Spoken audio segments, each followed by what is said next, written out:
আসসালামু আলাইকুম ওয়া রাহমাতুল্লাহি ওয়া বারাকাতুহু। আজ আপনাদের মাঝে আলোচনা করব বাংলাদেশের এই যে কোটা বিরোধী আন্দোলন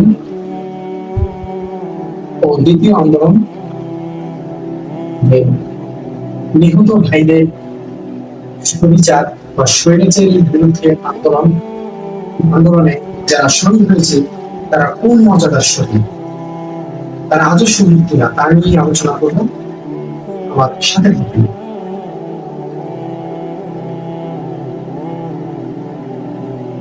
একদা রাবী রাদিয়াল্লাহু আনহু বর্ণিত, তিনি বলেন, একদিন রাসূল সাল্লাল্লাহু আলাইহি ওয়াসাল্লাম এক সমাবেশে বলেন যে তোমাদের মাঝে কে কে শহীদ? তখন লোকেরা বলল, যারা আল্লাহর পথে কাফের ও ইহুদীদের বিরুদ্ধে যুদ্ধ করে সমান সশস্ত্র অস্ত্রে যুদ্ধ করে নিহত হয় তারাই শহীদ। তারপর রাসূল সাল্লাল্লাহু আলাইহি ওয়াসাল্লাম বলেন, তাহলে তো আমার উম্মতের ভিতরে শহীদের সংখ্যা খুবই কম। তারপর লোকেরা বলে উঠল, হে আল্লাহর রাসূল সাল্লাল্লাহু আলাইহি ওয়াসাল্লাম, তাহলে আপনিই বলুন কারা শহীদ?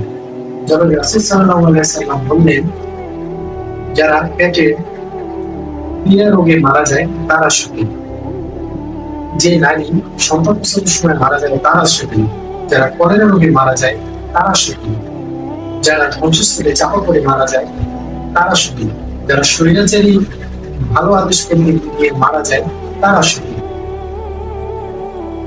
এবং আরো অনেক সহ ইত্যাদি। সহিহ মুসলিম 5050 নম্বর হাদিস, সহিহ হাদিস।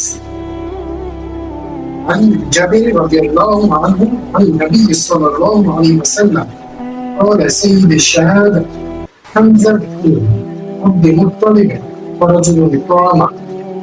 জাবের রাদিয়াল্লাহু তাআলা আনহু বলেছেন, শহীদের মর্যাদা হামজা বিন আব্দুল মুত্তালিব, এবং সেই ব্যক্তি যে কোনো স্বৈরাচারী শাসকের নিকট দাঁড়িয়ে তাকে ভালো কাজে আদেশ ও মন্দ কাজে নিষেধ করলে সে তাকে হত্যা করে। হাদিস সংখ্যা 2013 নম্বর, সহিহ হাদিস।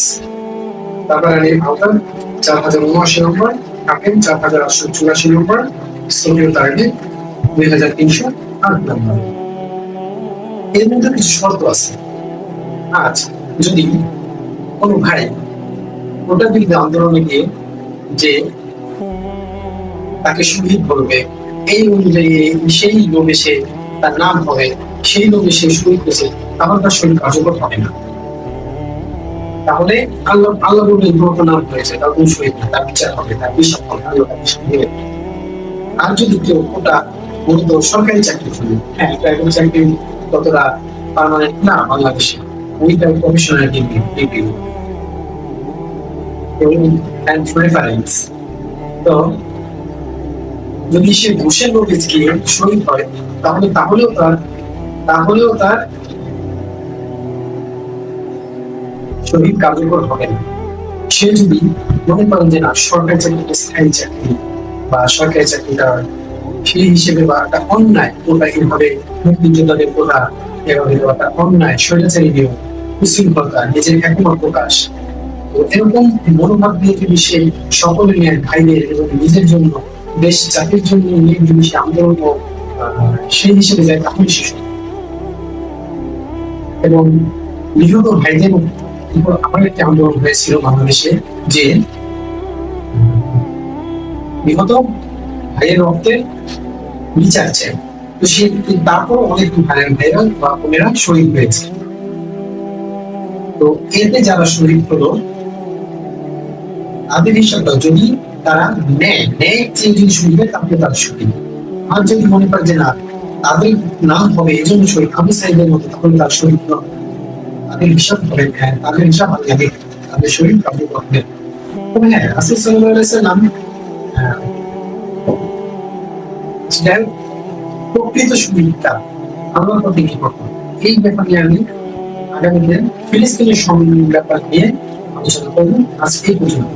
আল্লাহ হাফেজ। সবাই ভালো থাকবেন।